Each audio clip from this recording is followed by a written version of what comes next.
วัสดีค่ะ เชิญเลยมาได้เลย โอเค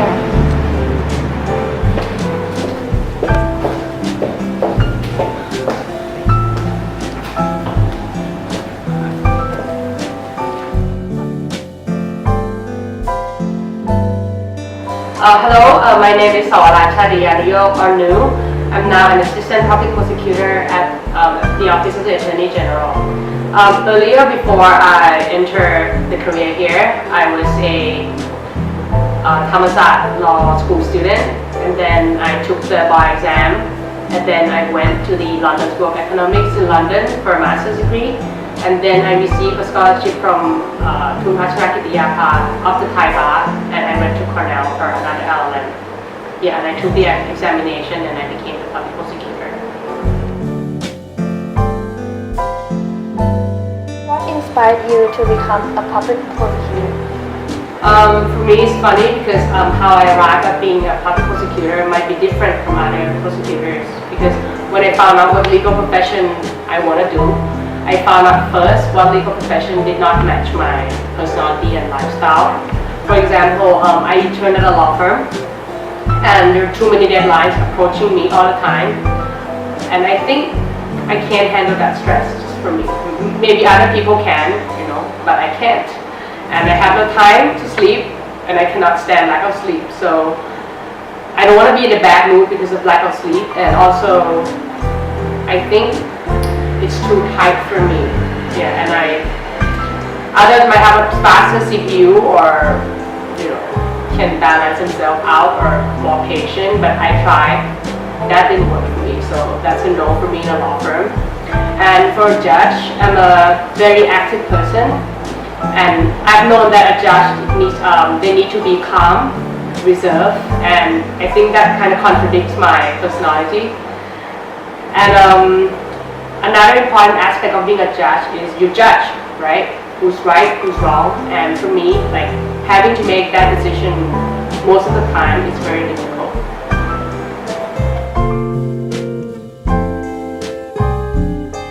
What kind of cases that a public prosecutor usually do?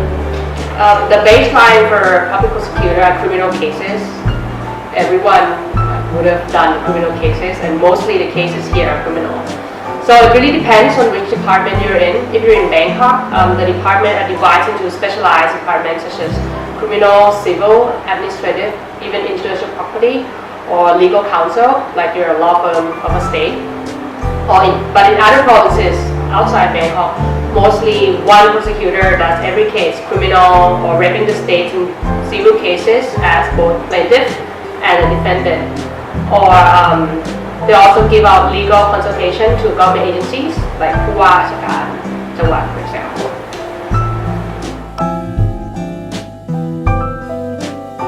What are the most significant obstacles of your career? My career, I think mostly the obstacles we encounter most often is when you go to court. You already read the testimony of the witness. You thought it's going to be like this because they said so in the police procedure, but in court, in the trial, they changed the testimony. For example, they said they saw what happened, like they saw A, killed B, but in the courtroom they said they didn't see it. So it's your judgment now to think like whether they were it was truth during the police level or now it's a truth. So you have to find a way to ask questions to let the facts reveal, like try to fool them, like come back to the questions or like change the topic and then come back again so you know what really happened because it changes. Because normally the witness will have the same when they go to court, when they were witness in court, the testimony would be the same as in the police level.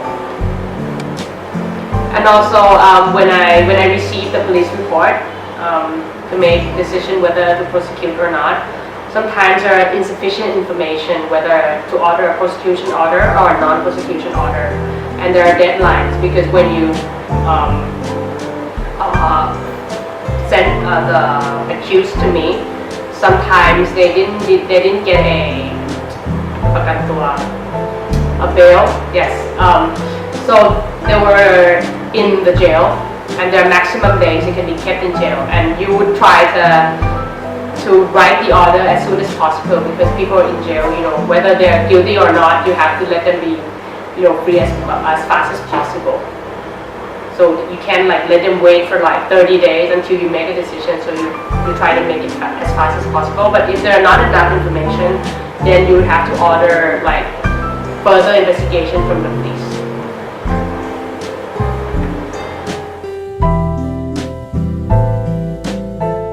That you have to follow? It's more like a rule. It's not a practice I have to follow. There's an internal rule when you write an opinion supporting your stance, whether to prosecute or not. You can't just order whatever you want to. So there's some rules that you will have to follow for the sake of justice. And also when you go to court, for example, you cannot like decide to cut off your witness like by yourself. You have to ask for an approval from the prosecutor who has a higher level than you. So basically it's to maintain justice as much as possible because like if you're a prosecutor and you can just cut the witness out, and so what's the proof, right? But if you think that witness is not valuable in this case, so you can consult your boss and ask for an approval, for example. And also you would need to stay independent and unbiased. So when the police send a police report to you and have an evidence from the injured party, there's also a testimony from the accused. You also have to look from both sides. So if you only look of the evidence from the injured party and you turn a blind eye to what the accused has to say, it means in criminal justice who arrive first at the police station or who's faster, so they have more leverage. So that shouldn't be the case. And your job is to present the facts, or actually what happened to the judge.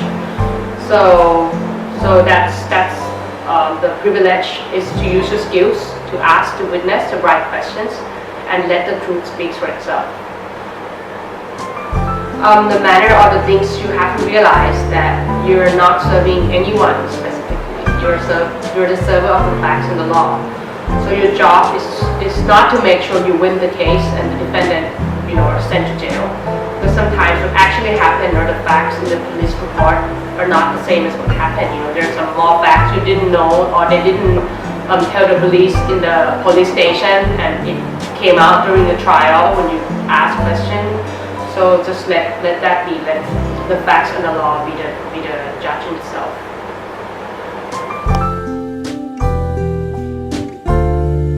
How do you advance your career? First of all, in a public prosecutor, you need to pass an entrance exam to enter the prosecutor career. So that gives you two things: the age, so your age when you got in, and the rank is the rank within your batch when you took the exam. So the age determines when you retire, and the ranks determine who goes up the ladder first. So it's divided into around 16 positions named in the ladder, depending on the nature of work and responsibility. So, you got higher, you have more responsibility, not only, ordering the case and stuff. You have to look at your juniors' cases also. And the salary is divided into 8 levels, according to like the money you get there, like 8 level of money you earn. So you go up the ladder by the queue or the seniority system, or in Thai it's called ลำดับอาวุโส. So that's not about your age, but your rank. So if you took an exam, you got first, you're the one who goes up the ladder first. But if you got in first at 40, you might retire before your friends who got the rank after you at 50.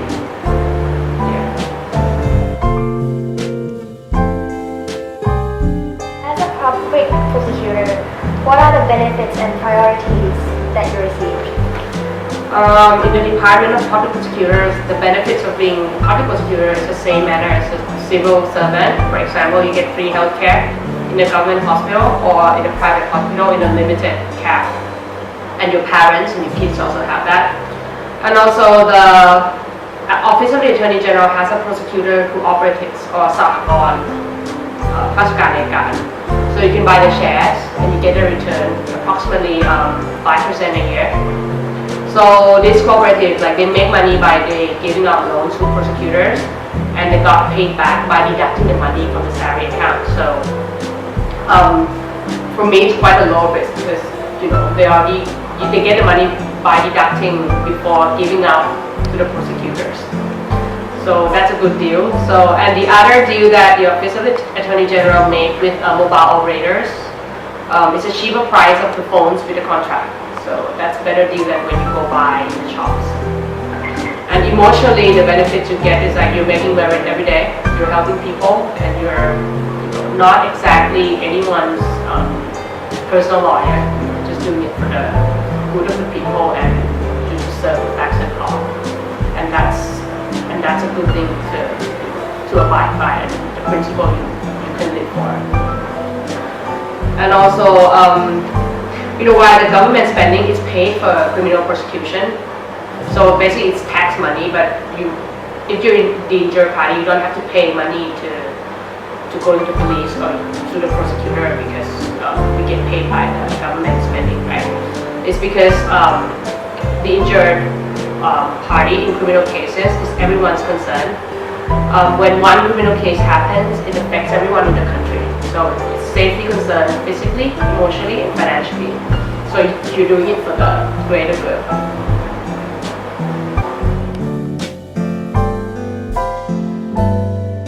Finally, can you give any educational guideline for students who want to achieve their career as public prosecutor? First of all, focus in class.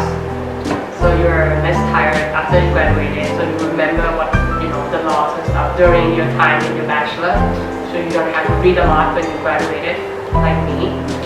So the basic laws that the public prosecutor has to know is criminal law and criminal procedure. Other laws also, but these two are the most useful and important law we use.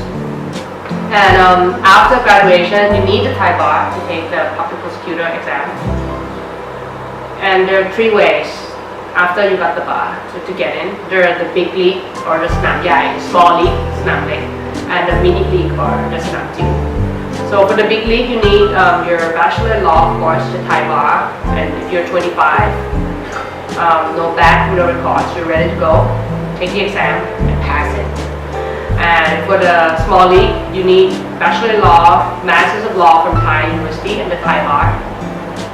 And I think for the small league, there are less people who are qualified, so the competition is a lot less intense than the big league. And the mini league, you need bachelor law, masters of law for a minimum of 2 years from abroad, and the Thai bar. So for me, I came into the prosecutor positions in the mini league. I had 1 year of LLM from the UK and the other one from Cornell University in the US, and I took the exam. So basically just focus in class, take the bar and take the exam, whatever league you're qualified for.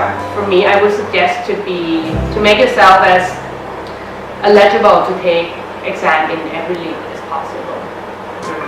If you want to go abroad, there are a lot of scholarships you can apply for, the Fulbright, Chevening, or the university's scholarship itself. And most importantly, the Pachakin Diaba scholarship from Thai Bar, which I applied with, and I'm very, very honored and grateful to receive this scholarship, and I had a lot of good experience. And that will open up your world. When you came back, I think you would see things differently, and that you can apply like what you saw, what you encounter in your working daily life. Thank you.